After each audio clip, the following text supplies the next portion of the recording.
in wat die slang vir Eva gesê het. Maar dit was nie die volle waarheid wat hy gesê het nie. En dis waar die misleiding inkom. En dis wat ons as kinders van God moet hê, om te weet, hoe gaan hy ons teëstaan? Hoe probeer hy ons mislei? Hy probeer ons verlei. Hy's 'n rower, hy's 'n aanklaer. Dis die wapens wat die vyand gebruik. Maar dan kom die woord, en die woord sê vir ons vanoggend, wees wakker, wees nigter, en kyk, wees nie opmerklik nie op, dat jy moet wakker wees, en weet wat hy wil sê, hoe hy jou gaan mislei. Sy werkswyse het nog nooit verander nie. Die vyand gebruik nog steeds dieselfde werkswyse. So kom ons staan vinnig daar by Genesis 3 stil. In vers 1 het hy gekom en hy het 'n onduidelike opmerking gemaak teenoor Eva. Hy het gesê, het God regtig gesê? Is dit wat God bedoel het? Dis 'n onduidelike opmerking. En dit het 'n onsekerheid in Eva wakker gemaak. Eva het gewonder, het God dit gesê? Onthou, God het dit vir Adam gesê. En Adam moes Eva lei, hy moes haar beskerm. Hy moes vir haar sê, want Eva het toe gesê, nee, ons mag van hierdie bome eet. God het nie gesê ons mag nie eet nie. Ons mag net nie van die boom eet wat in die middel van die tuin staan nie. Wat 'n boom het in die middel van die tuin gestaan? Die boom van die lewe. Dit het ons nou gesien, was in die middel van die tuin.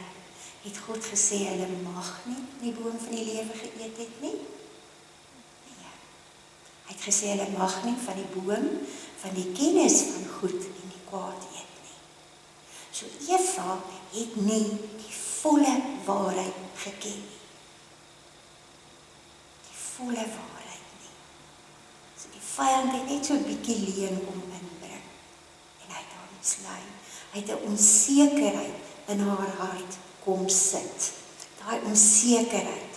Sy het skielik gekyk na hierdie boom en gedink, hoekom mag ons nie hiervan eet nie?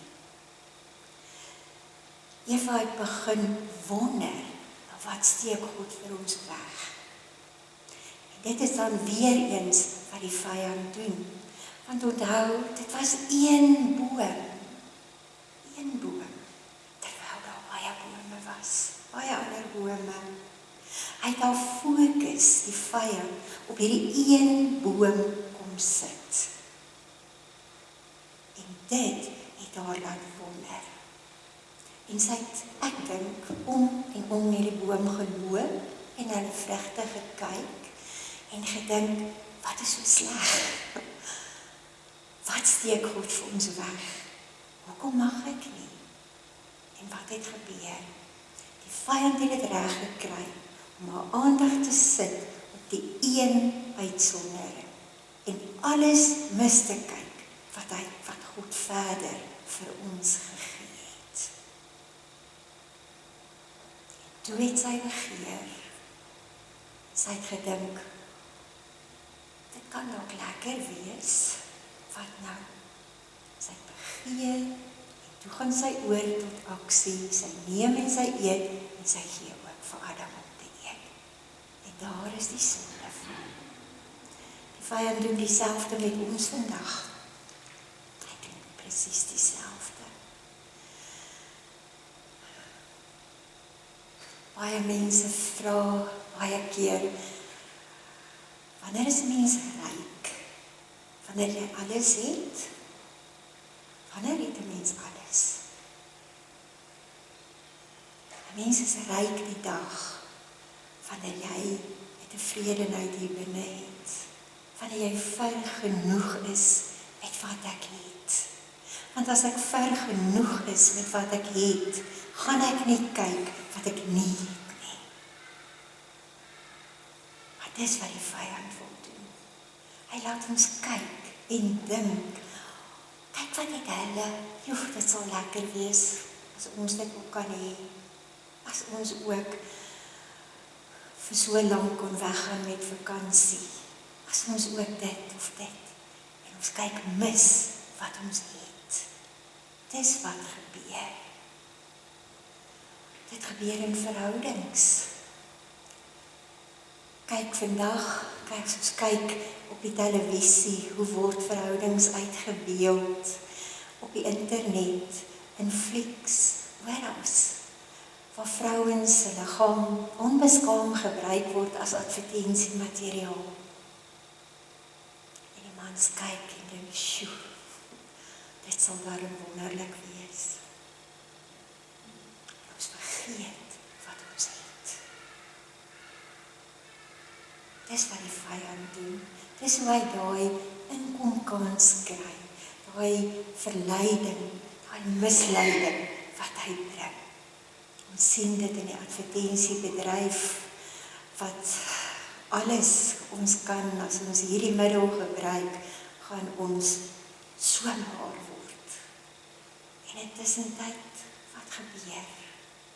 Ons vergeet van wat God vir ons gegee het. Daar bly 'n onvergenoegdheid. Ek glo, en ons lees dit in Genesis 4, dat Eva later wel weer haar innerlike vrede kon kry. As jy Genesis 1, 2, 3 en 4 gaan lees, sal jy sien in 4 daai versie wat sê, dat in daardie dae het hulle weer die aangesig van die Here begin soek. Was Eva omtrent met haar 4de kind swanger. So, Eva het weer ook haar hart na God toe gedraai. En ons weet ook, dat die woord vir ons sê, as ons harte na God toe draai, as ons na hom toe gaan, dan kom hy na ons toe. Hy sê, roep my aan en ek sal. So Eva, glo ek, het vergifnis gekry. Maar wat van ons Evas? Wat van ons Adams? Ek ken ons ook daai vrug in ons lewe. Sodat ons kan sê, Here, ek is jammer. Ek moes dit nooit gedoen het nie. Ek is jammer. En dan my hart na hom toe gedraai het, om regtig te kom en sy vrede te kan ontvang hier binne.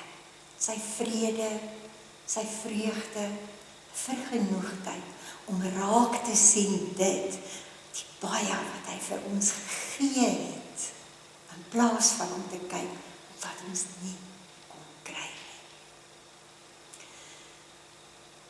As ons deur die kruis van die Here Jesus ons verlossende krag kry, dan weet ons ook dat die Here Jesus deur die kruis vir ons die lewe gebring het.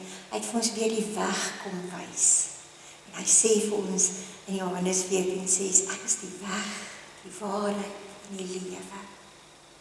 Die boom van kennis goed en kwaad, het hy gesê, as hulle van hierdie boom eet, sal hulle sekerlik sterf. Met ander woorde, goed en kwaad bring die dood. En die boom van die lewe bring die lewe. So in die wêreld gaan dit nie eintlik oor goed en kwaad nie. Dit gaan oor lewe en dood. Elke keuse wat ons as kinders van die Here moet maak, is gebaseer wat jy vir jouself kan sê, as ek hierdie keuse maak, gaan dit vir my lewe bring of gaan dit vir my dood bring? En dis nie net fisies nie. Dis ook in ons verhoudings. Dis ook in my verhouding met God. In my verhouding met my maat, met my kinders. En dit moet my gedrag bepaal. Elke keuse, elke besluit.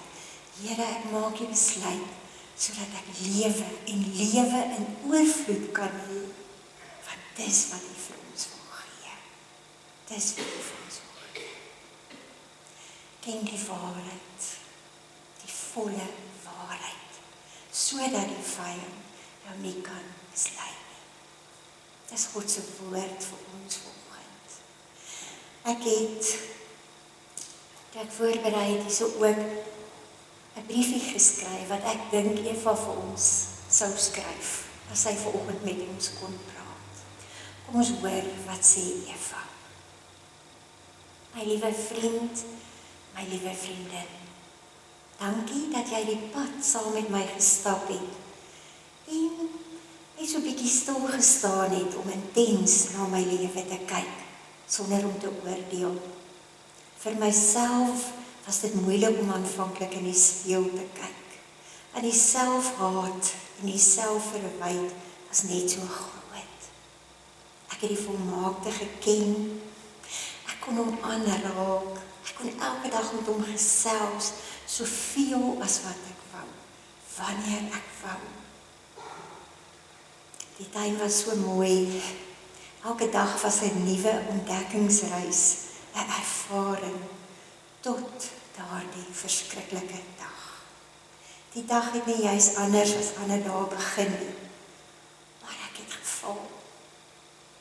Ek het geluister toe ek my ore moes toedruk. Ek het stil gestaan toe ek moes weghardloop. En daarna kon ek vir baie lank nie myself en ook nie vir Adam in die oë kyk nie. Maar God bly getrou. En algaande het hy my innerlike vrede weer herstel. Ek moes net stil by sy voete wees en sy almag in my lewe toelaat. Ek, die enigste vrou wat die goeie gehad het en net verloor het om die kwaad te ontvang. Vergewe my asseblief dat ek jou hierdie volmaaktheid ontneem het en dat jy ook nou met die kwaad in jou binneste as gevolg daarvan gebore moes word.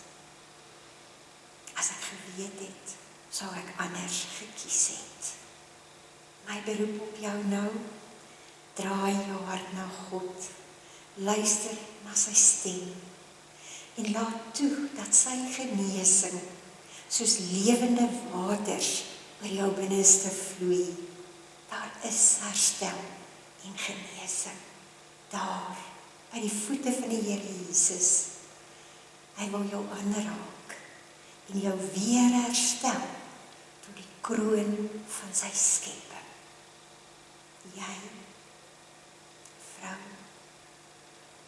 mooi, beeldskoon, sag, hy roep jou. Kan jy antwoord? Liefde, Eva. Kom ons maak ons oop toe.